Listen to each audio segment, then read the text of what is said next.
Məktəbdə bütün qiymətləri əla olan, hamıya nümunə göstərilən yüzlərlə şagird qəbul imtahanında minimal həddi belə keçə bilməyib.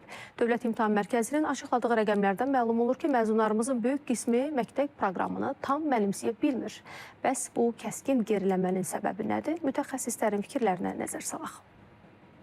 Azərbaycanda orta statistik məzun təhsil proqramının 40-77%-ni mənimsəyir. Dövlət İmtahan Mərkəzinin son rəsmi statistikası bunu deyir.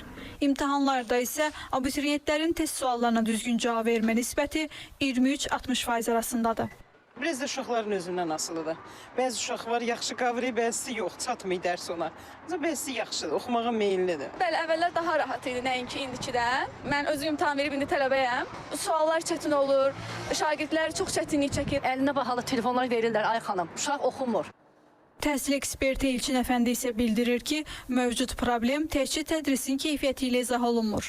Onun sözlərinə görə, şagirdlər proqramı bir neçə il ərzində öyrəndikləri üçün təkrarlama olmadıqda biliklər unudulur və bu da nəticələrə təsir edir. Məsələn, nümunə olaraq qeyd edim ki, əlaçı təhsil alan şagirdlərin ümumi göstəriciləri buraxılış imtahanında 0-200 bal aralığında, hansı ki 513 nəfər var.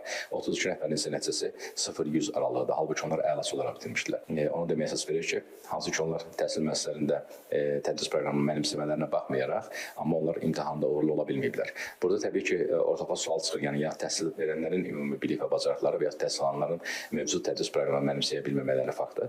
Dövlət İmtahan Mərkəzi isə bildirir ki, son 3 ilin statistikasında irəliləyiş və geriləmə yoxdur. Qurumun açıqlamasına görə imtahanlar məktəb proqramı əsasında hazırlanır və bu nəticələr ümumi mənimsəmə səviyyəsini əks etdirir. Bu ümumi təhsil müəssisələrinin böyük qismində tədris prosesinin normal aparılmaması, tələbkarlığın zəif olması, ən başlıca məsələ müəllimlərin çoxunun peşəkarlıq səviyyəsinin nisbətən aşağı olması, tədris prosesində yeni təlim üsulları və texnologiyalarından istifadə edə bilməməsi, bu məsələlərdən irəli gələ bilər. Ona görə də bu sahədə həyata keçirilməsi vacib olan digər tədbirlərlə yanaşı müəllimlərin müasir elmi əsaslarla ixtisasının artırılması, ali təhsil müəssisələrində pedaqoji kadrların hazırlanması səviyyəsinin yüksəldilməsi və gələcək müəllimlərə lazımi pedaqoji metodiki bilik və bacarıqların aşılanması, bu məsələlər diqqət mərkəzində olmalıdır. Məsələ ilə bağlı Təhsil İnstitutundan bildirildi ki,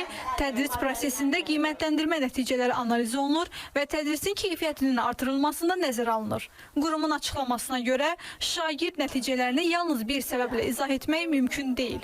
Ümumi təhsildə əsas istiqamətlər məzmunun hazırlanması, onun şagirdlərə çatdırılması və qiymətləndirilmənin aparılmasıdır. Fən kurikulumları dövlət standartlarına uyğun hazırlanır və dövrün tələbləri, elm və texnologiyanın inkişafı, əmək bazarının ehtiyacları nəzərə alınır. Müntəzəm olaraq məzmun yenilənir və yeni tədris resursları hazırlanır. Eyni zamanda müəllimlərin peşəkar inkişafı üçün təlimlər, seminarlar keçirilir, sertifikatlaşdırma prosesi tətbiq olunur. Aşkarlanan aşağı nəticənin qarşısında verilən bu açıqlamalar növbəti illərin göstəricilərini gözləməyə vadar edir. Zəminə Hüseyn, Samir Musayev, İTV Xəbər.